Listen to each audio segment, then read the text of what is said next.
vamwe vana vakatoshaika vakasiya vagadzirira vabereki vavo, vari kudawo kugadzirirwa asi hakuna achazokwanisa kusvika. Ivo vachona vanoita zvematombo, vamwe vacho ndo vanogona kunge vosvika votora kairi domborere ronopoliswa patsva, vanhu votanga kutengeserwa patsva, vanhu havachade kushanda. Ini ndiri kutoshama kuti imo munomu hamugaidhiwe.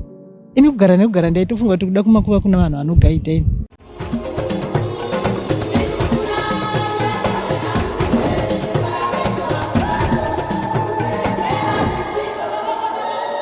Tikaverenga mubhaibheri, murume anonzi Jacob mushure mekunge mudzimai wake ashayika akavaka shongwe iyo yaaiti ichazoonekwa nevazukuru. Tikaona iko zvino izvi, veruzhinji kuhama dzavo dzakashayika vari kutora nguva yekuvaisira matombo, matombstone. Kuno kuWarren Hills, musha urere, hama dzizhinji dzakashayika, vazhinji vakavagadzirira pavakarara. Asi iko zvino, mazuva 2 adarika, vanhu vakamuka, mazhinji emarinda aya akaparadzwa. Tichisvika kuno kumarinda, veruzhinji vanga vachiuya, vamwe vanga vachiuya kuti vazoona kuti zvavakaona zvichitenderera pasocial media kuti kune marinda akaparadzwa ichokwadi here. Vamwe vanga vachisvika chokwadi, hama dzavo dzakaparadzirwa marinda. Vamwe varamba kubuda pachifitifiti, asi mazwi avo vanga vachitaura kuti zvinorwadza. Ndiri kufungidzira kuti munhu ane mental issue, ndizvo zvandiri kufungidzira. Kuti munhu ane mental issue, because haana chaakatora, aingopwanya hapana chaakatora. Saka munhu ane mental issue, saka aizi mhosva. What does this mean? Vana magadzirira mai enyu pekuzorora, and then the next thing munzwa kuti vandalized. Obviously, zvinorwadza kuti you know you have to do it all over again. Zvinorwadza that part, yeah. But matombo, at the end of the day, matombo saka anogadzira. Dangari budaglaro adisi, it's a different story. Yeah, zvinongopa obviously kuti zvinokosta mari, but it's just matombo. So do you think it's the work of one person or it's a lot of people? What do you think? Ndofunga munhu wani. Mafungiro angu kuti munhu wani anorwara nepfungwa. Because denge iri mbavha yaita zviya zvekuba, but munhu anongoya pagraveyard achingopwanya, it's not who in their right senses would do that. Make kind sense. So what do you think should be done?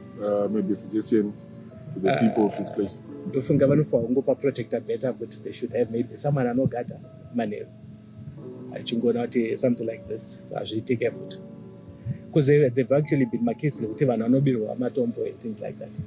So I think that they should secure the place better so that azviite nyore, because asi uku ndofika pane maareas akaAfrica ndakaboona anosika ndakazomavhara, and also nyangwe kufront kumunhu can just walk in. But I think kuti vanofanira kungopa fence and walk here manheru and open in the morning. So that azviite too easy. What made you come here? Is it kuti makanzwa kuti kuWarren Hills pane matombstones aitwa vandalized, and then you said let me go check? What made you come? Paitenderera vanhu vachitumira. Funny enough, mwina wangu ari kuCanada ndiye akareceiva the message yange circulate paWhatsApp. Saka pane pictures, saka it was clear paitooneka zita. Saka that's how we got to know kuti ramai ravandalized. So I just came to see kuti what needs to be done kuti tirifix. Yeah. Tirigadzira. Do you have any suspects? No. No suspects. In terms of profiling people, do you have any suspects? One cheating, Ndofika between drugs nemapenzi vakangofanana. Ndaro madrugs kana muna mupengo zvakangofanana. Because madrugs anokuita kuti pfungwa dzavo dzitache. And munhu anga lots of energy, eh? Yeah, which means kuti nofika anga zvakatomuomera panguva. So probably matombo akawanda kudai so probably anga ane extra strength.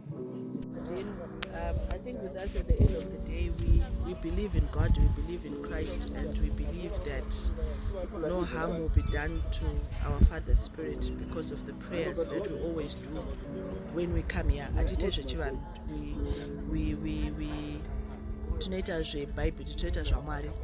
So they could have done what they did, but I personally know if there were any rituals that were being done, his spirit was not raised by the enemy out of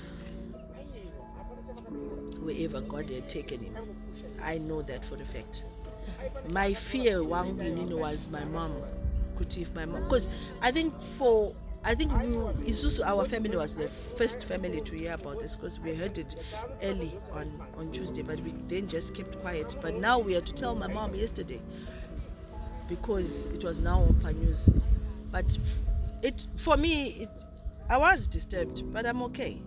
If it's any ritual, I'm okay, because I know Kuti is protected and he was a man of prayer. Tiri kuona zvinhu zvakadonedzwa pamwe zvinhu zvinotorema kufunga kwenyu imimi zvakadonedzwa sei? I don't know. But it's not just the hand of man. Pane zvakashandiswa. I don't know. Because simbi iyoyo, this thing was not supposed to fall. But it happens. Life goes on. Muchikura makambozvinzwa here zvinowanikwa zvakadai sokuti unonzi kumakuva kwaparadzwa nemutoo uyu? Kana zvakamboitika, we don't know, because I think isusu we've had 2 funerals in the home so far. So kana zvakamboitika kudhara, we didn't hear about it. Saka vamwe vanga vachiuya vachisvika vachiona marinda avakaisira vadikani wavo asina kubatwa. Tataura nevamwe vashanyira nzvimbo iyi vanga vachiuya kuzoona.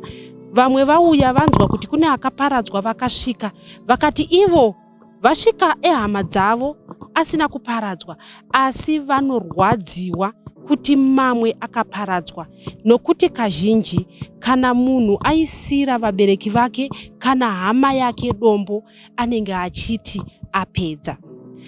Vazhinji vatataura navo, vamwe varamba kubuda pachifiti, asi mazwi avo vanga vachitaura kuti zvinorwadza. Vamwe vatataura navo vati zviri kutova katyamadza kuti zvinhu zvakadai izvi zvaitwa nani, kuti angave mupengo here, kuti vangave vanhu vanotora zvinodhaka here. Vamwewo ndo vanga vachiti kuti vanoveza matombo here vangadai so. Kunyangwe zvakadaro, vamwe vari kuti nemasimbiro anenge akaita makuva aya zviri kukatyamadza kuti ari kudonedzwa nei. Makadi zvinovatari inini ndauya kunogozi ndinogara mai vangu nerebhradha yangu kuno. Saka pandangozvinzwawo ndabva ndatokumbira kubasa kuti ndiyozotarisawo kuti ari safe here kana kuti asisi. Masvika zviri sei? Ramai vangu riri safe, rebhradha yangu ndovanisati ndaenda kunoona kuti riri safe here kana kuti harisi safe. Patakamira pana takatomira pane mamwe akapwanywa. Muchiona imimi hongu masvika ramai venyu risina kubatwa, asi muchiona makuva evamwe akarara kudai so, zviri kukubatai sei? Zvinorwadza ende zvinobata nekuti takutanga kudzika kumashure kufunga nekuona zvinhu zvatakanga tafunga kuti tagadzirisa tapedza.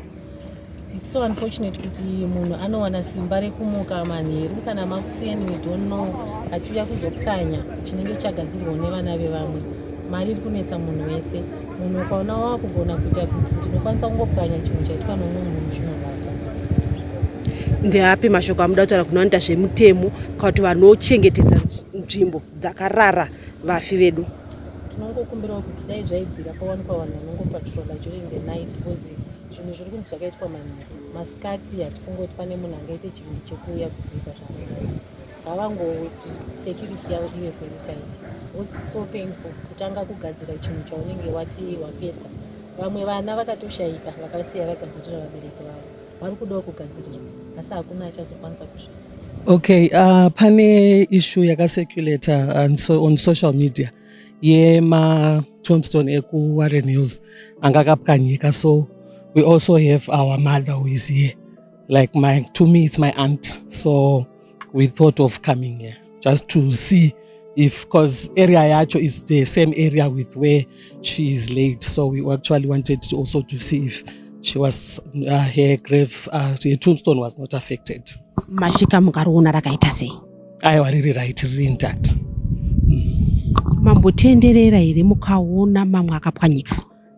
Tatenderera taona akapwanyika. It's really sad and it's quite disturbing. Kuti we honestly we don't understand, and by social media vanga vachiti earthquake, but it doesn't make sense. Kuti earthquake inongoitika just this area here Warren Hills, but it's really sad and it's quite disturbing because it's a resting place here. Pachivanhu we say we must respect the dead.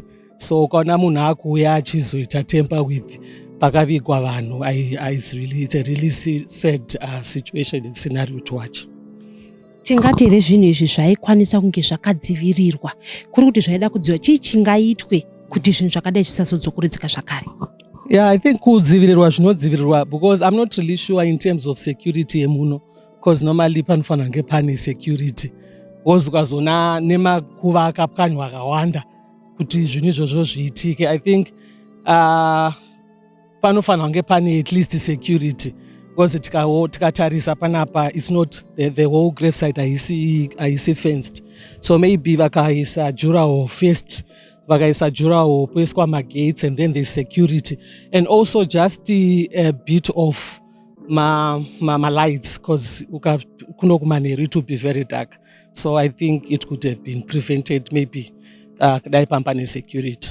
Yeah. Pane amaona imimi akadonhedzwa, tikauti mamwe acho anoratidza kuti anorema. Kufunga kwenyu munhu uyu aidonhedza nei kana kuti vanhu ava vakadonhedza nei?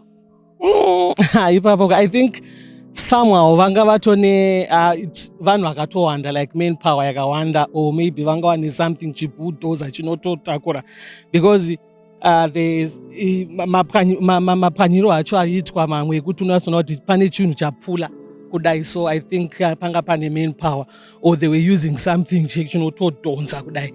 Yeah. Vanhu vari kutaura zvakawanda-wanda, vamwe vakati pamwe ndeve matombo, vamwe vakati munhu anopenga, vamwe imimi kufungira kwenyu mungafunga kuti vakadai so ndevapi, vamwe vakati ndeve madrugs, pamwe simba rinenge rawanda. I wouldn't know zvangu kuti but zvekuti madrugs I don't think so. Munhu akaita madrugs kuzosvika pakuya kumakuva uchipwanya makuva. So for me vanhu vemadrugs I think I just like I don't think vanhu vemadrugs. And yeah, it's zvinonetsa kunyatso, for me I think handisi kunyatsonzwisisa kuti chingava chiri chii, because if it was just maybe one area, but kwakawanda. Even kana vari vanhu vematombo vacho vanouya vachipwanya kana vari vematombo hazvimake sense, because definitely munhu akapwanya hapana assurance yekuti vachauya kwauri specifically, because vanhu vematombo vakawandisa. So it's situation yekuti hainzwisisiki. I'm actually failing understand and inini personal. Takanzwa pa social media kunzi kumakuva okuWarren Hills akatikinurwa, so kune hanzvadzi yangu yatakaradzikawo kuno, ndo yatadzoka toti regai tinoonawo kuti pake pachiri pakanaka here. Mapaona pari sei? Tapaona pari nani, kuda pakasevhiwa nokuti riri pasi pasi haro, saka kuda vakashayawo chokuti vangatorerei havo. Mamboonawo here mamwe emarinda akapwanywa? Taona akawanda ende zvinotosiririsa, because munhu unenge uchitoti kana watosvika ipo pokuti tozonovakirira wazonodii, wototi ndatokunda hama yangu ndaigadzirira zvakanaka, wozononzwa zvakadai izvi. Ende aiwanda kuti vanhu vari kudai ivava vanhu rudziko, imbavha chivava. Tiri kuona isu kuti munhu wechikuru, zvakamboitika here izvi? Makambozvinzwa kukura kwenyu kuti kumarinda nokugara kumakuva hakutsikwi nomunhu usina chaanoenderako. Vanhu vanosingogara, kana matobva kunoviga munhu wenyu ukatoona ari muno mumakuva wauya kuviga hama yake, kwete kungouya kumakuva nje kungoti ndongoenda kumakuva. Hazvina kumbogara zvichiitika izvi. Ini pandatozvinzwawo uyu ndiye atondiudza patati tichitobva kwachiremba kwatiri kubva, ndikati kuti zvinodaro zvikanzi mama ndakazviona pasocial media, saka tazongoita pfungwa kuti rega tisvike tione. Chiitosvikawo zvechokwadi kwatabva nako uku tatoaona mazhinji akatikinugwa chaizvo. Imi mama uyozoona uri ndarani? Ndandayozona rinda rasekuru like takaona kupera nezuro marimwe zuro roso pasosha pachibudisa kuti saka I couldn't believe kuti zvishwa here makuva anga adhiginyurwa. Saka patiri kupfuura tida kuenda kudzivaresekwa tobva kutauni ndopana ndakudza moms kuti nyaya makaiona here chichi kunzi makuva kwakatikinyurwa. Handiti hanzvadzi dzenyu ndo pairera apo tichitoseka. Saka ndangofila kuti instead kupfuurira kumba sezvo tiri pana bularo tingotena tinoona. Saka patasvika kuzvozvo totoshamitsika zvishwa akadhiginyurwa but you wonder kuti motive yacho ichii. Maybe kuda police they'll get to the bottom of it. Tozonzwa kuti zviri kuitika because like pana sekuru wangu apa patodza kuti 1 2 3 atori paside pawo apa akatodhiginyurwa asi achiratidza kuti ndofunga aizosiyiwa because anenge atsemuka saka kuda haachisiri of value kwavari here. Saka sekuru rakanyanya kudzikira riri pasi kuda vakangoona kuti aira harina mari here I don't know but ritoripo richiri safe tisingazive kumberi. Matauriro enyu muri kufunga kuti pane vaida kuaba here kuenda nawo? Ndo mafungira angu kuti kuda ivo vachona vanoita zvematombo vamwe vacho ndo vanogona kunge vosvika votora kairi domborere ronopolishwa patsva vanhu votanga kutengeserwa patsva. Vanhu havachade kushanda havachade labor yekutanga from scratch. Saka I'm sure kuti dzogona kunge dziri mbavha asi dzine chekuiti nevanhu vanoita zvematombo izvozvo izvi but I don't know. Mbuya zvinorevei pachivanhu izvi kuti pakarara munhu vamwe vatori vanhu vakuru ponzwapo vakurusa chaivo ameno zvanguva zvamazuva ano asi kare nekare kumarinda nyangwe kumisha kwedu kwatinobva kaka anotoiswa payadhi pakare asi mukangoira matobvapo vana vanongotambawo uko havanei kumboribata kuridini rinenge richingovapo riripo narini ana baba wedu atoriko kumusha uko akanguve aiswa izvi ndatoshamisika panga paitaura nditi iwe zvinhu zvingadaro zvikanzi mama ndakazviona pasocial media saka izviwo hameno zvazviri kushura wezvi hameno zvazviri kushura asi ndiri kutoshama kuti imo munomu hamugaidhiwe. Ini kugara ndaitofunga kuti kuda kumakuva kuna vanhu vanogaidha ini ndozvandaitofunga but then kana vachigaidha vanenge varipi kuzowana kuite mungwanda wese uyu ivo vanenge varipi maybe kuda hakunavo vanogaidha naye. Iguva ramai vangu vakashaya so 19 April 2012 so today is actually 12th anniversary and it's an emotional day for us isusu as a family. Saka tatichazotoya next week nemaruva asi pataona social media ichiti kwakapwanywa tati tuye tuone kuti guva racho tombstone haina kupwanywa here. Tasvika haina kupwanywa asi chinhu chinorwadza kuti pane vamwe akapwanywa imari yakaiswa ipapo and chinhu chisina kunaka. Inini kufunga kwangu munomakuda security mekuti hamungaite vamwe vanouya kuzoita machechi mucemetery aiwa ngaive a place which is respected kana vanhu vangagare mucemetery because hatizivi kuti akaita zvinhu izvi ndiani akapwanyirawo vamwe. Muchingofunga kufunga kwenyu muchiona mapwanyirwo aitwa chii chauya mupfungwa dzenyu kuti mungafunga kuti ndiani angadai so? Hapana chandafunga but ndangofunga kuti mweya werudzi wokuti munhu anosvika achipwanya because ndasearcha after having received a message paWhatsApp ndobva ndasearcha panews kuti it's about 85 tombstones. Ndikati 85 who could have done that achizviitirei ende chinhu chisina kunaka. Saka I think we need security for this cemetery.